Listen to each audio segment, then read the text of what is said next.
বন্ধুরা দেখতেই পাচ্ছো আমি চলে এসেছি করলার গাছ নিয়ে। কতগুলো করলা এসেছে দেখো, এই গাছটা আমাদের অজান্তেই ফুটেছে। দেখতেই পাচ্ছো কতগুলো করলা, একের পর আমরা একবার তুলেও খেয়েছি করলা। দেখতেই পাচ্ছো এই যে আরেকটা করলা। গাছটি বেশি কতটা বাড়বে সেটা আমরা অনুমান করতে পারছি না, কিন্তু দেখো করলাগুলো কত আছে। দেখতেই পাচ্ছো আরো অনেক কাজ রয়েছে করলা, এই যে এখানেও একটা করলা রয়েছে। মেল ফুল খুব বেশি এসেছে, সব কয়টাই মেল ফুল। ফিমেলেই এই ফুলগুলো ফোটে অ্যাকচুয়ালি, মানে ফলগুলো আসে।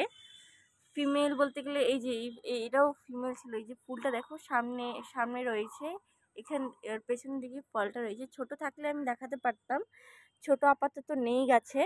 তো দেখতেই পাচ্ছ কত সুন্দর সুন্দর করলা, আর করলাটা খেতে এত সুন্দর টেস্ট। সেদিন আমি ভেঙেছিলাম 3-4টে, খুবই সুন্দর।